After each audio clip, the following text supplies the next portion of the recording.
chooses blue here, and let's see how much of the draft is the same. For the first 7 selections, it's identical. Now, on top of changing junglers here for Afrika Freaks, they will still get the power pick of Alice. Round, a possibility.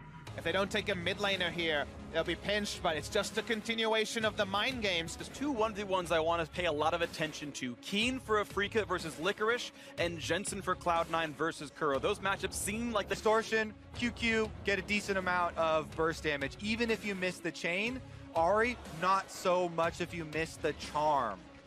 And let's see where the matchups go. Of course, that Rise can easily go mid for Kuro, and Keen can keep playing this Victor Aatrox matchup. Look at this. He has not been spotted coming into mid. Jensen should be hovering on the bottom side of the map. He knows his jungler's on that side, but he's very far towards the top side here, very close to Mowgli, who can charge in.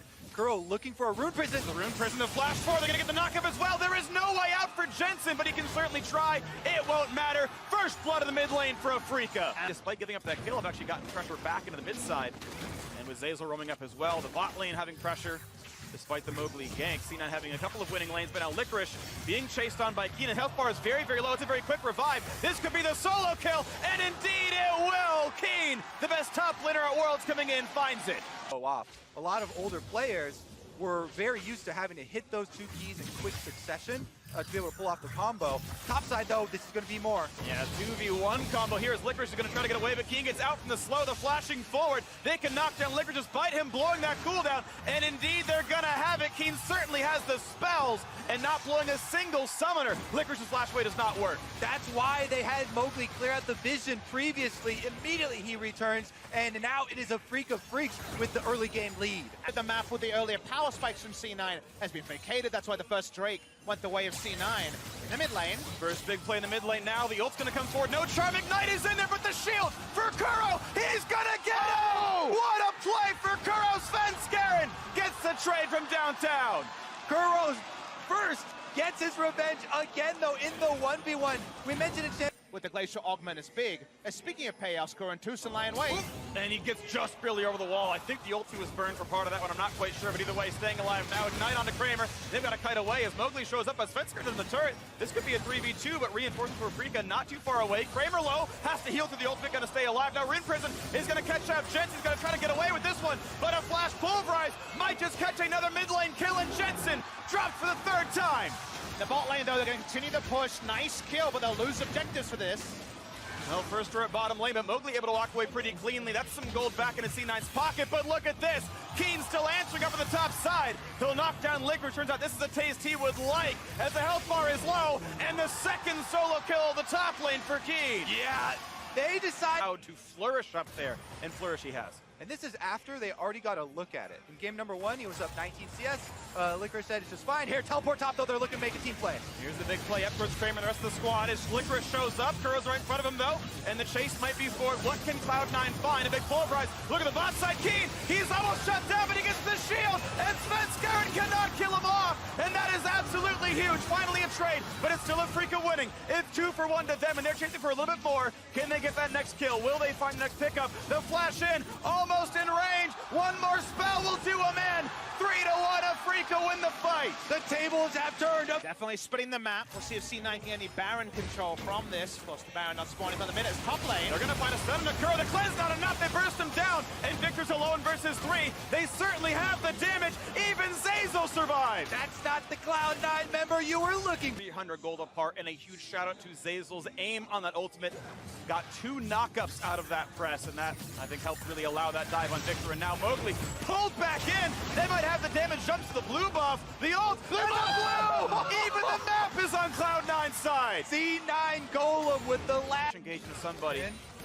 The end of the wick. They know that Aatrox is not here, so Alistair goes in, finds a bit of damage, but not a whole lot. The jump back for Svenskeren might have been enough. And here comes Teleport. C9 want the fight. A double knockup. Gonna look for Keen here into this one. Mowgli gonna get brought out by the Realm Warp. A nice ult there by Kuro. But Tucson, he's burning down. That's 1 kill picked up. And it's time for Keen to flash away. But Licorice is still on the chase. Burning down. He's gonna be revived. Watch out. Jensen has to ult right back out. This will be a disengage now. 1-for-0. Cloud9 win that fight slightly. So important that Tucson failed the headbutt pulverize. Rise because they got no value out of the Alistar engage. He just takes free damage as the teleport is completing, so the 5v4 ended up being a lot more even. And the flash forward caught Mowgli, but he's turning back on. The stun's gonna mean he cannot find Jensen, and it's now a second kill with a jungler dead. This could be a lot. Curl gonna jump the wall, and he's flashless, and it's gonna be sneaky, jumping over. He'll find the stun. He's got reinforcements. 3 straight kills for Cloud9. And with Tucson is heading in. Very few tools to steal. They're gonna charm Alistar, turn for the kill. Tucson has to flash away,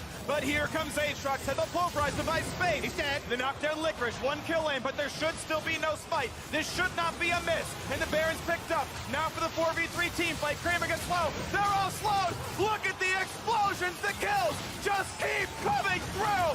And Keen stands no chance. A delayed ace for Cloud9. It looked like mini rumble ults in some way, and those slowing fields hit everyone. Even the Victor at the end is standing on top of one. Svenskaren's feeling pumped. NA should be as well. Hextech GLP did work in that fight. Smiles and laughter, and they're back on the map pushing with a 5,000 gold lead. A wave clear.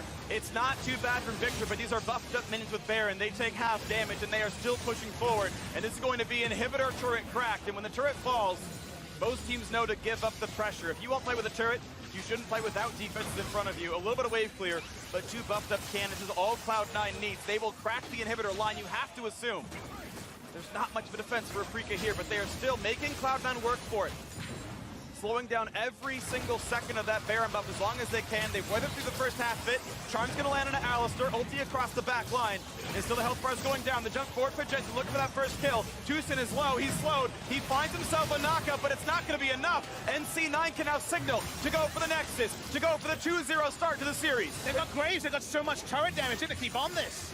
And here they go as the cage comes down, looking at that very first turret in front of the Nexus. 5v4. When does Afrika stop them? Because C9 are not slowing down. In comes Mowgli, but not for much damage. And it's going to be the reset. C9 going to back off of this one now with 3 onto the Graves, and he is the one that has been the pivot point for game number 2. This year has been the glorious return of Svenskeren to the world stage. And now Cloud9 looking to finish game number 2. It could be the glorious entrance of North America into the semifinals for the first time in 7 years. They've got work to do. Mowgli certainly has nowhere to go. A statue that has now been fallen. A monument to South Korea may be dropping in the quarterfinals for the first time ever as C9 look to push in. There's work to do, but they've got minions flooding into the base. Looking at a 2-0 start to the series, waiting as bot lane pushes in, but without Baron buff, Victor can wave clear. C9, 5v4, a little bit of super minions, now pushing in towards the Nexus turrets, looking at the big play, the knockups in the back line, the dive in for every kill they can find. Jensen gets 1, and the revive onto the Aatrox. 5v3, the turrets are falling, and they can turn simply to the base, and they're doing it here. The backline dive for Kramer, but it is not enough. Then Cloud9, 2-0 in the series.